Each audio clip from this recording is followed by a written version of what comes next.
Welcome to Action Network's coverage of the 2024 Kentucky Derby presented by TwinSpires. I'm Brendan Glasheen, joined by Mike Conti and Sean Zerillo to discuss their best bets for this weekend's races. Today's picks are brought to you by TwinSpires. Create your new wagering account with TwinSpires and earn an exclusive $400 sign-up bonus using promo code ACTIONRACING. $400 bonus cash will be credited in increments of $100 for every $400 wagered. To earn the full $400, bonus players must wager $1,600 within 30 days of creating a TwinSpires account. This sign-up offer cannot be combined with any other registration bonus offer.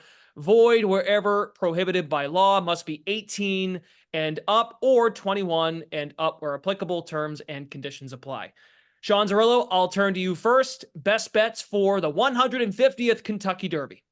Yeah, I'm going to take the 17 Fierceness as my top win contender. I think he wins this race 50% of the time, so I'd be happy to bet him to win it 3-2 or better. That would be a 10% edge at 40% relative to an even money projection. So I like Fierceness in terms of the odds getting anything better than even money, but also just in terms of the speed figures and his form leading up to this race. He has the two best speed figures coming into this race, a 110 from his most recent prep in the Florida Derby. He also ran a 105 last November in the Breeders' Cup Juvenile. Only one other horse in this race has ran a speed figure above 100. So if Fierceness runs his best race, I don't think any of these horses can catch him. They're also going to need him. They're also going to need to improve relative to Fierceness regressing if they want to have a chance. But I think there's a chance that Fierceness is actually improving and going to improve off of that race in the Florida Derby and run a career best race on Saturday. By all accounts, all of his training leading up to the race at Churchill Downs this week looks in career best form. This is also the third start of his form cycle, which is typically the best speed score that you get out of a horse. He lost two back in the Holy Bull, first start off the bench, didn't have much left in the tank in the stretch, looked great in the Florida Derby against the weaker field, going to be getting more pace pressure this weekend, but I do think he's going to get to the position he needs with a good draw from the outside, and he's going to turn home in the stretch and pull away from this field and win by open length. So if Fierceness runs his best race, I think he's too good for the rest of this field. I don't even think his top contender or his top rival is in here. He'll end up meeting Muth in the Preakness if he wins on Saturday. So Fierceness, the 17, 3-2 or better is a win bet. My favorite way, my top win contender, my favorite way to bet Saturday's race. Mike Conti, best bets for the Derby. What do you have?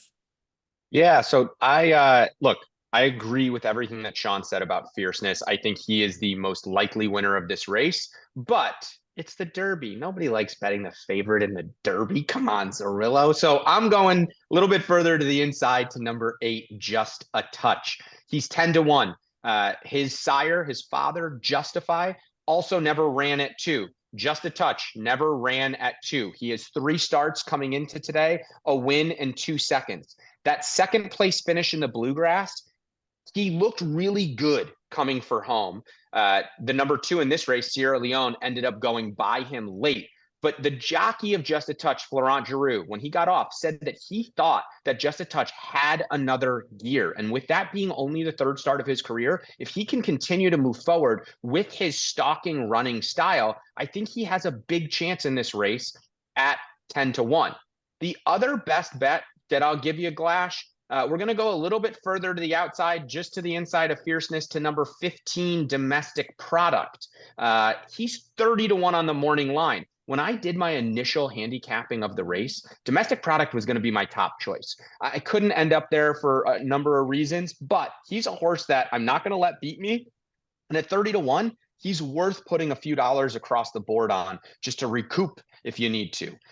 He closed, why I like Domestic Product, he was able to close into relatively slow paces in both the Tampa Bay Derby and the Holy Bull. The Tampa Bay Derby closed into a slow pace. He had to split horses, and he gets a neck down at the wire to win that race. And 2 back in the Holy Bull, granted it was Fierceness's first off the layoff, but he finished in front of Fierceness 2 back in the Holy Bull. So clearly the horse has some serious talent there. And look, the last piece of this, you give me Chad Brown and Irad Ortiz, arguably 2 of, if not 2 of the best in the game.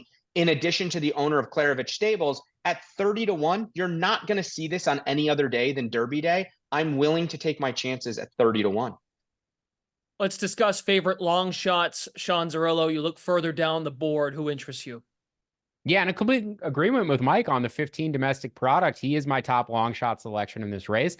Like Mike, I even considered him picking on top to win, though I did ultimately go with Fierceness. And, you know, Just the Touch, who Mike also mentioned, is my other top win selection in this race. I don't think domestic product ultimately wins, but I do think he runs a career best race, and he doesn't necessarily fit on the speed figures. He doesn't necessarily fit on pedigree, but watching his races, he's always closing hard, as Mike said, into faster paces, doing more, moving up more than the rest of the field behind him. And I think he's sitting on a career best race on Saturday, considering how he's looked in training, giving Sierra Leone, his stablemate, all that he could handle throughout this week leading up to the race at Churchill Downs. So I think Chad Brown always has his horses ready to fire off of a layoff.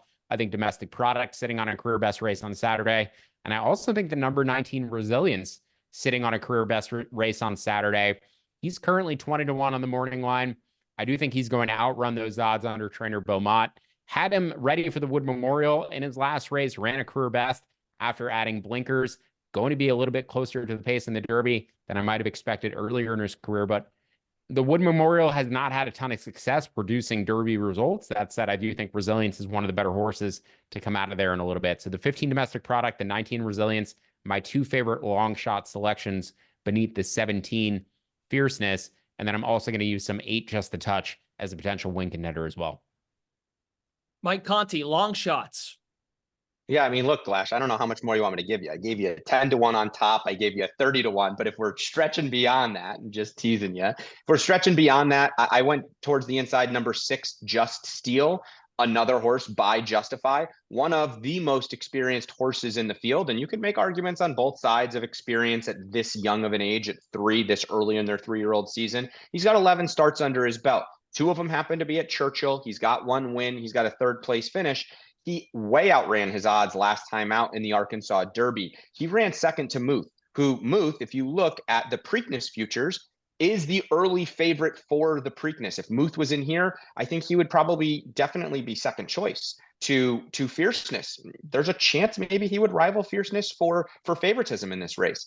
And, you know, Just Steel ran a really, really good second to Muth in that Arkansas Derby. So I'm going to use him as one of the long shots. And then the other, I guess, long shot, if you will, that I'm going to be using is Catching Freedom. He's 8-1, not the biggest price on the board. I get it. But jockey Flavian Pratt has had 6 Kentucky Derby mounts. In those 6 mounts, he's got 1 win, 1 second, and 3 thirds. He's a jockey who understands how to ride in a race with 20 horses. You have a jockey that has that high of a hit rate of hitting the board.